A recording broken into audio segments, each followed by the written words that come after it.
ذہنوں کی اطرت ہے ہر دل کی ویلکم بیک ناظرین، مکہ مکرمہ کا خطبہ سننے کے بعد مدینہ منورہ کی طرف چلتے ہیں اور دیکھتے ہیں کہ آج وہاں کے خطیب صاحب نے کیا فرمایا ہے۔ تو آج کا خطبہ فضیلت الشیخ ڈاکٹر عبدالباری بن عواد السبیتی حفظہ اللہ کا تھا، اور میں نے تھوڑا سا دیکھا ہے، انہوں نے بات کی ہے لوگوں کا بھلا کرنے کے حوالے سے۔ بہت شاندار اور جامع خطبہ آپ نے دیا ہے، تو اس کی طرف چلتے ہیں اور دیکھتے ہیں کہ انہوں نے وہاں پہ کیا کہا ہے۔ مدینہ منورہ کی جو خطبے کی ریکارڈنگ ہے وہ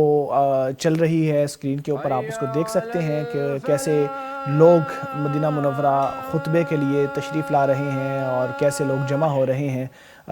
مدینہ منورہ نبی اکرم صلی اللہ علیہ وسلم کی مسجد میں جمع ہو رہے ہیں وہ نصیحتیں سننے کے لیے جو آج کے خطیب نے وہاں پہ کچھ دیر پہلے فرمائی ہیں، اور کیسا ایک روح پرور منظر ہوتا ہے کہ دیکھ کے دل کو ٹھنڈک پہنچتی ہے کہ نبی اکرم صلی اللہ علیہ وسلم کی مسجد کا ماحول ہے اور لوگ وہاں پہ جمع ہیں اور شاندار انتظامات ہیں لوگوں کو وہاں جمع کرنے کے لیے اور لوگوں کے بیٹھنے کے لیے، اور کیسے کیسے لوگوں کی سہولت کے لیے بہت سارے انتظامات بھی موجود ہوتے ہیں۔ تو وہاں پہ امام صاحب خطبہ شروع کرنے لگے ہیں، آئیے چلتے ہیں مکمل ترجمے کی طرف۔ ہر طرح کی حمد و ثنا اللہ تعالیٰ کے لیے ہے۔ حمد و ثنا اللہ ہی کے لیے ہے جو نعمتیں دینے والا ہے، جو احسان کرنے والا ہے، مہربانی کرنے والا ہے، کرم نوازی کرنے والا ہے۔ وہ جسے چاہتا ہے اپنے بندوں میں سے اس کے اوپر رحم کرتا ہے اور اسے نیکی شروع کرنے والا بنا دیتا ہے، جو لوگوں کا بھلا کرنے والا بن جاتا ہے۔ میں گواہی دیتا ہوں کہ اللہ کے سوا کوئی الہ نہیں ہے، وہ واحد ہے، اس کا کوئی شریک نہیں ہے۔ میں یہ بھی گواہی دیتا ہوں کہ محمد صلی اللہ علیہ وسلم اللہ کے بندے اور رسول ہیں۔ اللہ تبارک و تعالیٰ نے ان کا وصف بیان کرتے ہوئے فرمایا، آپ کے پاس ایک رسول آیا ہے جو خود آپ ہی میں سے ہے، آپ کا مشکل میں پڑ جانا اس کے لیے بہت گراں گزرتا ہے اور آپ کے اوپر حریص ہے، اہل ایمان کے لیے کی ہدایت کے لیے ان کے لیے رؤوف رحیم ہے۔ اللہ کے بندوں، میں اپنے آپ کو اور آپ سب کو اللہ سے ڈرنے کی نصیحت کرتا ہوں۔ نبی اکرم صلی اللہ علیہ وسلم کی ہدایات میں سے اور آپ صلی اللہ علیہ وسلم کے پیغام کا ایک حصہ یہ ہے جس سے زندگی کی قدر بنتی ہے اور ایک ہدف بن جاتا ہے اور انسان کی زندگی قیمتی ہو جاتی ہے اور معاشرے میں اچھا اثر پڑتا ہے۔ نبی اکرم صلی اللہ علیہ وسلم کا اس حوالے سے فرمان ہے کہ لوگوں میں بہترین شخص وہ ہے جو، یا لوگوں میں سے اللہ کے نزدیک سب سے محبوب وہ ہے کہ جو لوگوں کا بھلا کرتا ہو، اور اللہ کے نزدیک محبوب کاموں میں لوگوں کو خوش کرنا، ان کی مصیبت کو دور کرنا، ان کی قرض کو ادا کرنا یا ان کی بھوک کو دور کرنا ہے۔ اسے امام طبرانی نے روایت کیا ہے۔ یہ حدیث ایسی حدیث ہے کہ جو انسان کی نظر کو درست کرتا ہے، اس کے اینگل کو درست کرتا ہے، جس سے دنیا کو دیکھنا چاہیے، اس کی ڈائریکشن کو درست کرتا ہے۔ ہمیں چاہیے کہ ہم اس کے حروف پر غور کریں اور اس کی دلالت کے اوپر ذرا غور و فکر کریں کہ اس سے معاشرے کے اندر کتنا بڑا اثر پڑتا ہے، اس سے ایمان کا مزہ بھی آتا ہے اور دین کی مٹھاس محسوس ہوتی ہے۔ اس وقت کہ جب لوگوں کی انانیت اور خود پسندی غالب آ گئی ہے اور تعلقات کم ہوتے جا رہے ہیں اور لوگ اپنے امت کے اور اپنے ملک کے پیغام یا اپنے کردار سے پیچھے ہٹتے چلے جا رہے ہیں، یہ سب سے بڑا اعزاز ہے کہ انسان اللہ تعالیٰ کے ہاں سب سے محبوب بن جائے۔ یہ سب سے بڑا انعام ہے جسے دیکھ کے انسان آگے بڑھتا ہے کہ انسان اللہ تبارک و تعالیٰ کے لیے لوگوں کی مصیبتیں دور کرنے لگے اور محتاج لوگوں کی مدد کرنے لگے۔ یہ اللہ تبارک و تعالیٰ کی نصیحتیں ہیں، نبی اکرم صلی اللہ علیہ وسلم کی ایسی نصیحتیں ہیں کہ جن سے لوگوں کو یہ تلقین ملتی ہے کہ وہ دوسروں کا فائدہ کریں، ایسا چشمہ بن جائیں جس سے دوسروں کو فائدہ ہونے لگے۔ جو اس راستے پر چل پڑتا ہے اس کی زندگی بہترین بن جاتی ہے، اسے شرح صدر مل جاتا ہے، اس کے اوپر برکتیں نازل ہونے لگتی ہیں، کیونکہ دوسروں کا فائدہ کرنا کامیابی کا راز ہے، دنیا اور آخرت میں قبولیت حاصل کرنے کا ذریعہ ہے۔ جو لوگوں کا فائدہ کرنا چاہتا ہے اس کے لیے ضروری ہے کہ نیت اچھی ہو، عقل ہو اور بلند ہمت ہو، اور اللہ تبارک و تعالیٰ کے لیے لوگوں کا فائدہ کرنے کی آرزو اور کوشش ہو اور تمنا موجود ہو۔ اسے بہت زیادہ پیسے کی ضرورت نہیں ہے کہ وہ ان کاموں کو کرنے کے لیے اہل ہو سکے، بلکہ ہر شخص یہ کر سکتا ہے۔ انسان دوسروں کی زندگی کو بہتر کرنے میں اپنا کردار ادا کر سکتا ہے، چاہے وہ دنیاوی ہو یا اخروی ہو، چاہے وہ کوئی بھی عمل ہو، چھوٹا سے چھوٹا ہو یا بڑے سے بڑا ہو۔ یہ کسی ایک حد تک محدود نہیں ہے یا کسی ایک میدان تک محصور نہیں ہے۔ نبی اکرم صلی اللہ علیہ وسلم کے کام کو دیکھیں تو وہ بھی لوگوں کے فائدے کے لیے بنائی گئی تھی۔ شرک کے اندھیروں سے ایمان کے روشنی کی طرف لانا، یہ آپ صلی اللہ علیہ وسلم کا کام تھا۔ سلف صالحین نے بھی اس حوالے سے بہت بڑی بڑی مثالیں قائم کی ہیں جن سے لوگوں کو فائدہ ملا۔ انہوں نے اپنی ساری زندگی اس کام پہ لگا دی، جیسے انبیاء علیہم السلام نے لوگوں کو اللہ تبارک و تعالیٰ کی ہدایت کے لیے، اللہ تبارک و تعالیٰ کی طرف لوگوں کی ہدایت کے لیے اپنی زندگیاں لگا دیں۔ نبی اکرم صلی اللہ علیہ وسلم کو دیکھیے، حضرت نوح علیہ السلام نے لوگوں کو بچانے کے لیے کشتی بنا ڈالی۔ اسی طرح ابراہیم علیہ السلام اللہ تبارک و تعالیٰ کی بات کو مانتے ہیں اور کعبہ بناتے ہیں تاکہ سارے لوگ یہاں پہ جمع ہو جائیں اور ایمان کا اور توحید کا قلعہ بن جائے۔ پھر نبی اکرم صلی اللہ علیہ وسلم بھی اپنی امت کو ایسے واضح راستے پر لا کے چھوڑتے ہیں کہ جس پر رات کا اندھیرا یا دن کی روشنی کوئی معنی نہیں رکھتی، جو واضح رہتی ہے، جس میں بھلے اخلاق کی تلقین ملتی ہے۔ جب نبی اکرم صلی اللہ علیہ وسلم غار حرا سے واپس آئے اور جب اس فرشتے کو دیکھ کر حیران ہو چکے تھے، پریشان ہو چکے تھے، تو انہوں نے خدیجہ رضی اللہ تعالیٰ عنہا سے کہتے ہیں کہ مجھے تو اپنے جان کے حوالے سے ڈر ہے۔ تو خدیجہ رضی اللہ تعالیٰ نے فرمایا، نہیں، اللہ آپ کو کبھی رسوا نہیں کرے گا، آپ تو صلہ رحمی کرتے ہیں، سچ بولتے ہیں اور لوگوں کے بوجھ اٹھاتے ہیں، مہمان نوازی کرتے ہیں اور لوگوں کی مدد کرتے ہیں۔ یہ جو نبی پاک صلی اللہ علیہ وسلم کی نیکیاں تھیں، یہ ایسی تھیں کہ جو دوسروں سے متعلقہ تھیں۔ اس کی وجہ سے سیدہ خدیجہ رضی اللہ تعالیٰ نے فرمایا کہ ان کی وجہ سے اللہ تبارک و تعالیٰ آپ کی حفاظت کرے گا اور دنیا میں آپ کو کسی قسم کی کوئی پریشانی نہیں ہونے والی۔ اسی طرح کتاب الزہد میں آیا ہے کہ ایک بھلی بات یہ بھی ہے کہ نیکی انسان کو بلندی دیتی ہے اور جب وہ گرنے لگتا ہے تو اس کو کوئی سہارا مل جاتا ہے۔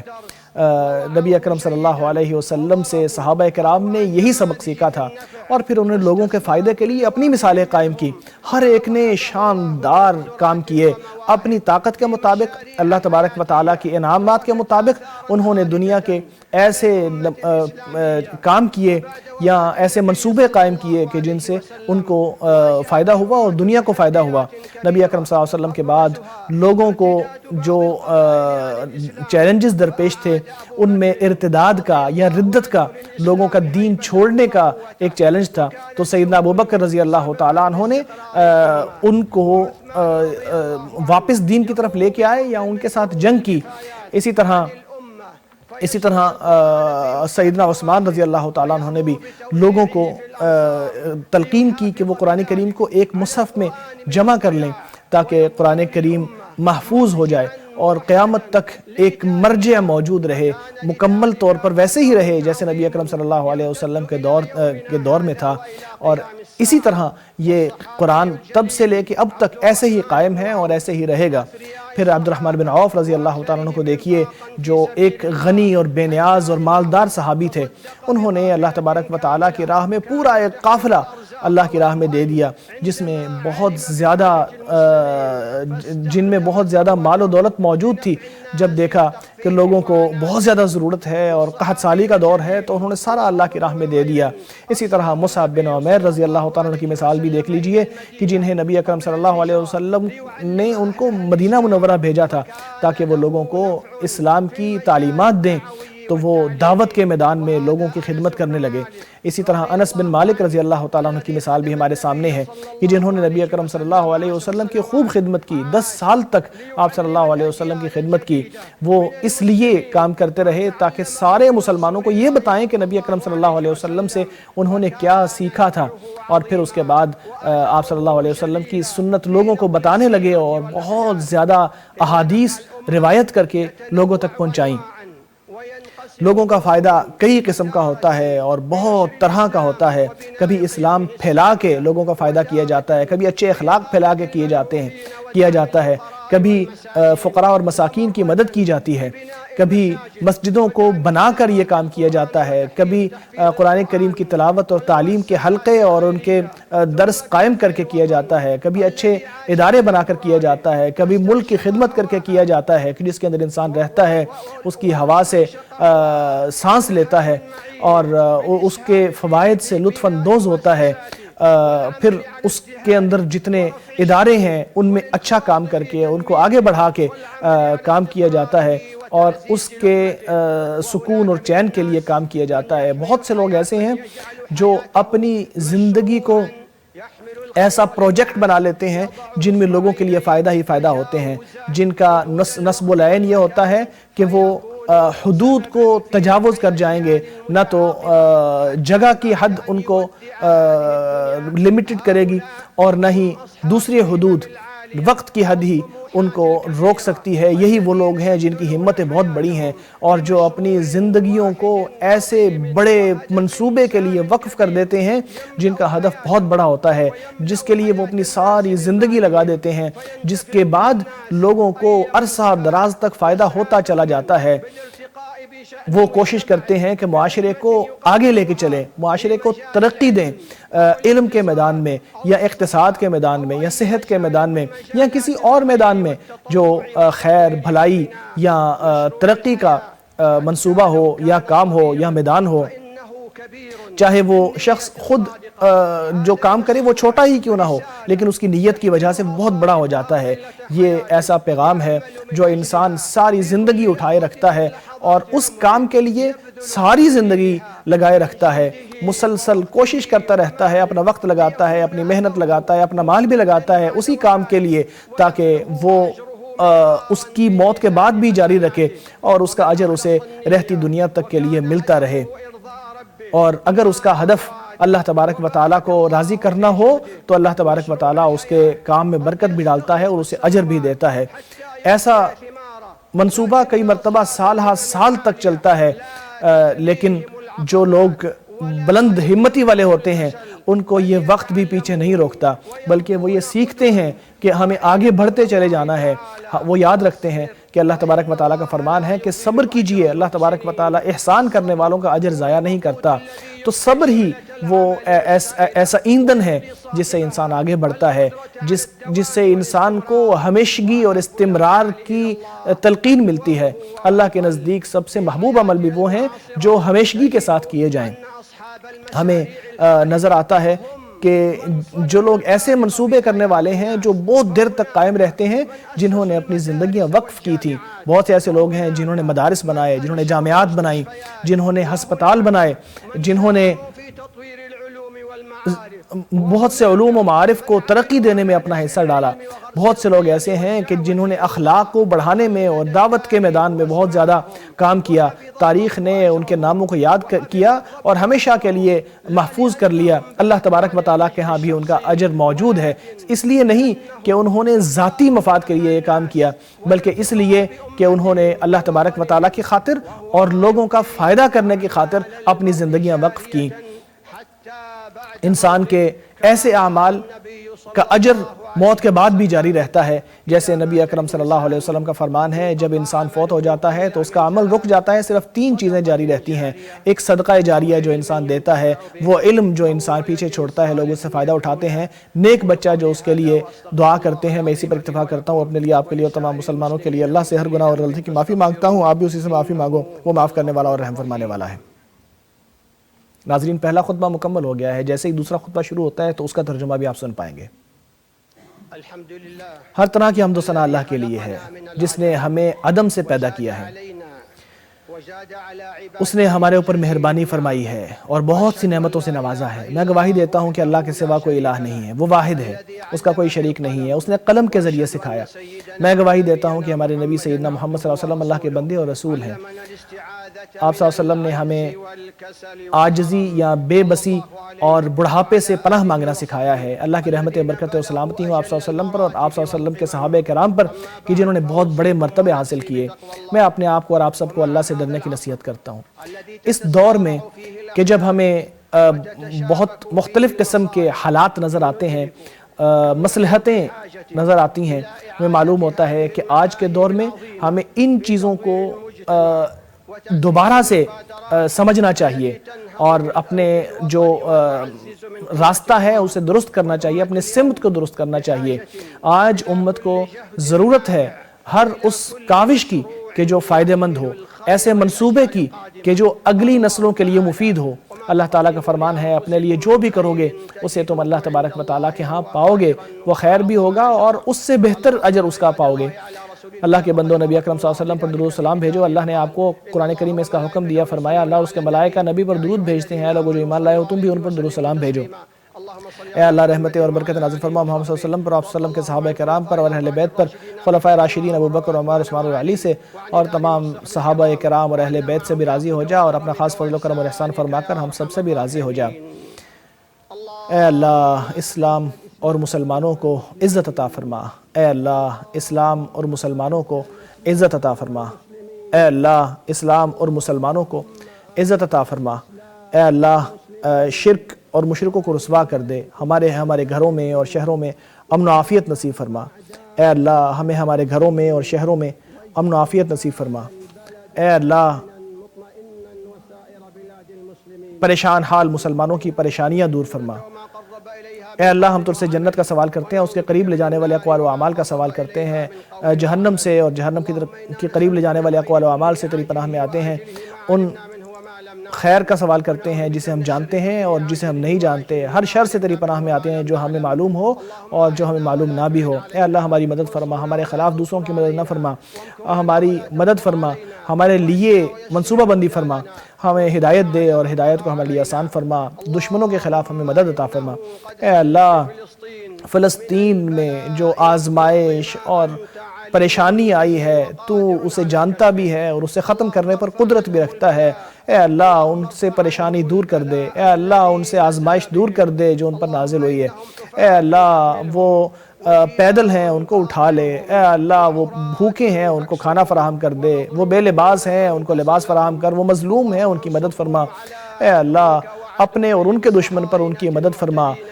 صہیونی افواج کے خلاف ان کی مدد فرما، اے اللہ تو اللہ ہے، تیرے سوا کوئی الہ نہیں ہے، تو ہی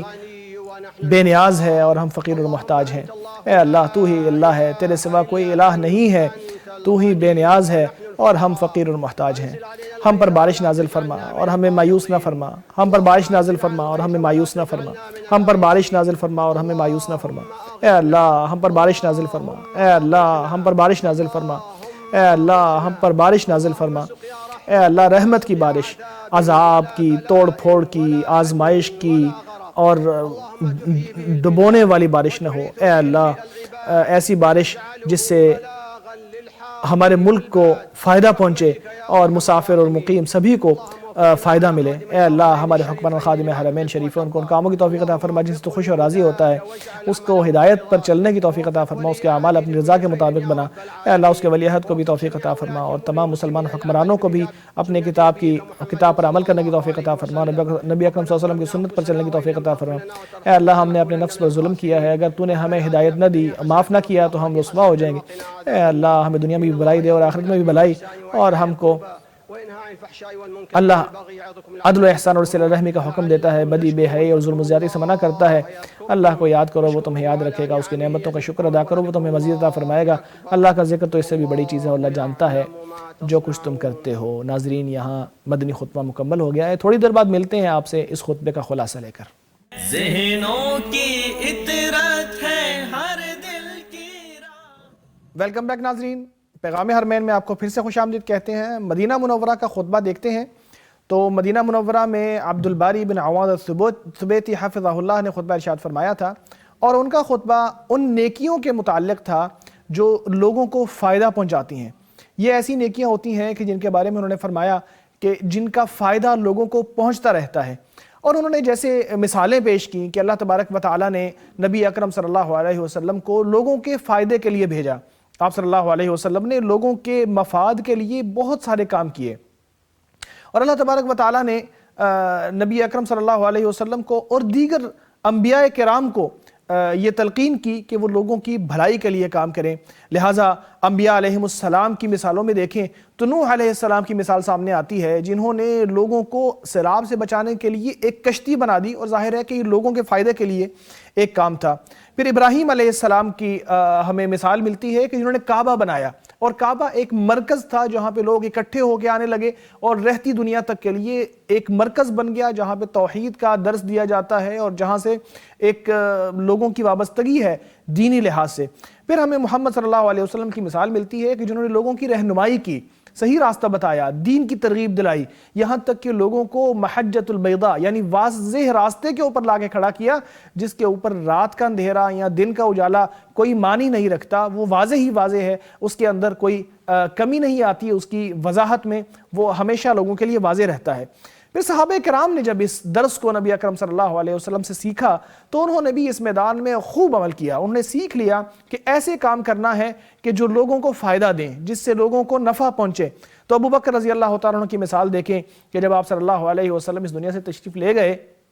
تو بہت سے لوگوں نے دین کو چھوڑ دیا، اور اس چیلنج سے نمٹنے کے لیے سیدنا ابو بکر رضی اللہ تعالیٰ عنہ نے اپنے آپ کو وقف کر دیا۔ انہوں نے ان لوگوں کو سمجھایا اور دین کی طرف واپس لے کے آئے، اور جو نہ مانا ان کے ساتھ جہاد بھی کیا تاکہ دین مضبوط رہے اور اپنے صحیح معنوں میں اپنے پاؤں پر کھڑا رہے۔ اسی طرح سیدنا عثمان بن عفان رضی اللہ تعالیٰ عنہ کا کام دیکھیے کہ انہوں نے بھی ایک ایسا کام کیا جو آج بھی ویسے کے ویسے ہی موجود ہے، قرآن کریم کو ایک مصحف میں جمع کر دیا۔ جو اختلافات آپ رضی اللہ تعالیٰ عنہ کے دور میں ہوئے تھے ان کو ختم کر دیا تاکہ لوگ قرآن کریم کے متعلق اختلافات کا شکار نہ ہو جائیں، بلکہ لوگ ان قراءات کے اوپر متفق ہو جائیں جو نبی اکرم صلی اللہ علیہ وسلم کے دور میں موجود تھی۔ عبد الرحمن بن عوف رضی اللہ تعالیٰ عنہ ایسا صدقہ کرتے ہیں کہ جس میں سارا قافلہ لوگوں کو مل جاتا ہے، پورا قافلہ لوگوں کی خدمت کے لیے، لوگوں کی برائی یا لوگوں کی پریشانیاں دور کرنے کے لیے پورا کا پورا قافلہ اللہ کی راہ میں لوگوں کو دے دیتے ہیں۔